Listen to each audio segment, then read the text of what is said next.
बिस्मिल्लाहिर्रहमानिर्रहीम अस्सलाम वालेकुम नाजरीन, मैं हूं मोहम्मद उमैर और आप देख रहे हैं मेरा channel display fact for you. आज मैं आपसे बात करूंगा कल उस्मान की जो नई किस्त आई है 129 129वीं किस्त है, उसकी सीज़न 4 है। उसके बारे में बात करेंगे। क्या ही मज़ेदार, क्या ही अमेजिंग, क्या ही राइटर ने लिखा है स्टोरी इस किस्त में, क्या ही इसकी एपिसोड की स्टोरी है। अमेजिंग स्टोरी, देख मतलब दिल कर रहा था उसको देखते रहें। मतलब कमाल का उन्होंने वो दिखाया है उसमें सीन, जो मतलब कि उस मुसलमानों की क्या मतलब लड़ते हैं मुसलमान शान से। जब इसका आगाज़ होता है तो उस टाइम पे दिखाया जाता है कि दो महाजों पे मुसलमान एक टाइम पे लड़े होते हैं। एक साइड पे उस्मान पे लड़े होते हैं, दूसरी साइड पे मलहन खातून लड़ी होती हैं। जबकि बरौन इसके थोड़ा सा जो था, इसका ओवरव्यू देता हूँ कि पिछले लास्ट एपिसोड जहाँ पे एंड हुई थी, वहाँ पे क्या हुआ था कि नाइमान जो मंगोल कमांडर था उसने घाट लगाकर उनको फंसा लिया था, बुरहान अल्प को और एसरेगन खतून को। तो उसने पीछे खबर भेजी थी जिस वजह से कि मलहून खतून को आना पड़ा। और मलहून खतून अपनी वो आई है घोड़ा गाड़ी पे, तो उसमें छुपी हुई थी उनकी बेटी फ़ातिमा, जिसको जहाज़ पे जाने का बहुत ज़्यादा शौक़ है। वो इसी शौक़ के चक्कर में वो आती वो अपनी माँ के साथ छुप के आ जाती है। लेकिन जब वहाँ जंग हो रही होती है तो वो सामने ज़ाहिर हो जाती है। तो नाइमान जो होता है वो उसको मारने के लिए भागता है, तो बुरहान उसको बचाने के लिए आता है। तो क्या वो अमेजिंग थीम था कि बुरहान को उसको बचा रहा है और अपने उसके तलवार लगी हुई है। कमाल हुई पड़ी थी वहाँ पे, अमेजिंग मज़ा आ गया उस जंग देखने का वो वाली। और फिर क्या होता है कि दूसरी साइड पे उस्मान गाजी की जंग लगी होती है।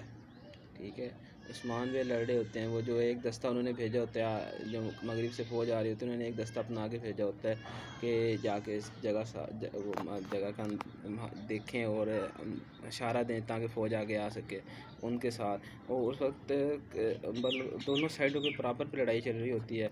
तो फिर क्या होता है कि मलून खातून फातिमा को कहती है कि तुम पीछे देखे बगैर भागती जाओ और पीछे मुड़ के ना देखना, और वो भागने लग जाती है। इतने में नाइमान उसके पीछे लग जाता है फातिमा के, और अपने 2-4 सिपाहियों को लेके।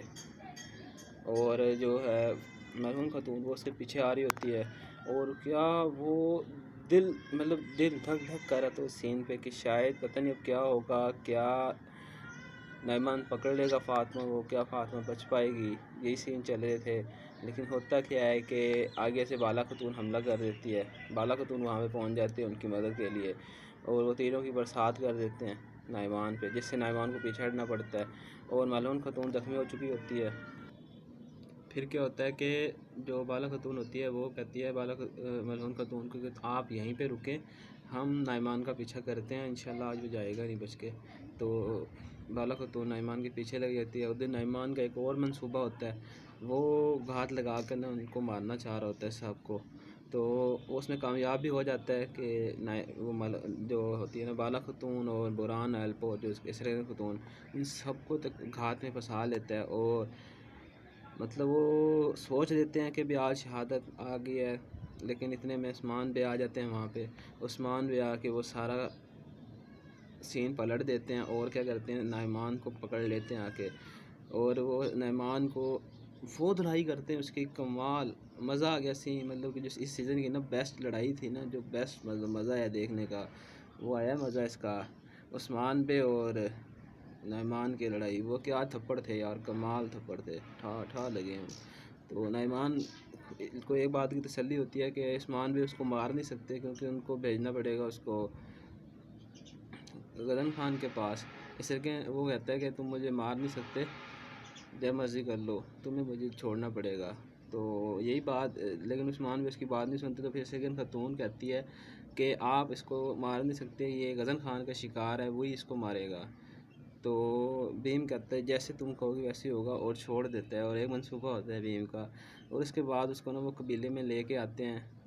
कबीले में आके ओह मज़ा आ गया वहाँ पे। तो जो कभी वो जो थे जैनी शाह बाज़ार था, बाज़ार के लोगों ने उसको मारा है। और जलालत जो उसकी हुई दिखाई गई है ड्रामे में, मंगोल कमांडर की कमाल की दिखाई है, वो जो जलालत हुई है उसकी।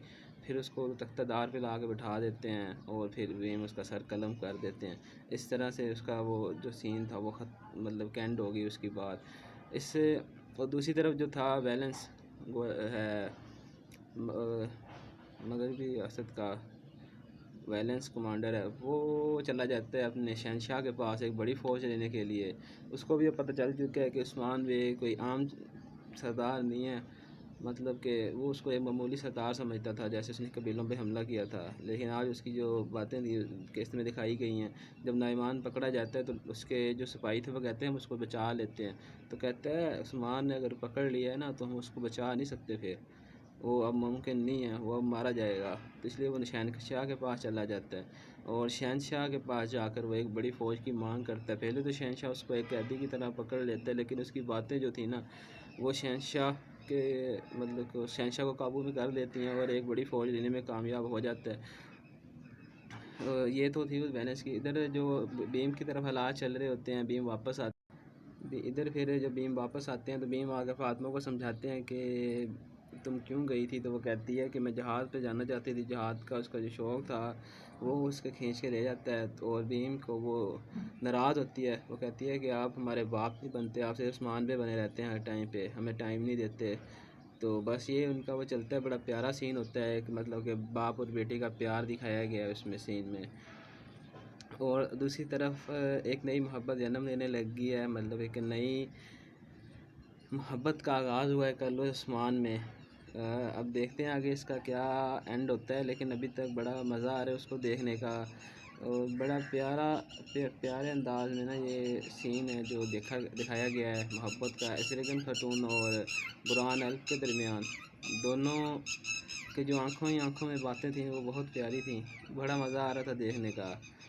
और बाकी लोगों को भी अंदाज़ा हो गया है दोनों की सिचुएशन का, तो दोनों बाकी सारे लोग भी तकरीबन फुल मज़ा ले रहे थे उनकी बातों उनका। और वो जो जरकुताई की सांस है वो तो फुल माहौल बना देती है बातों में। तो देखते हैं अब उनकी शादी हो पाती है आगे या नहीं हो पाती।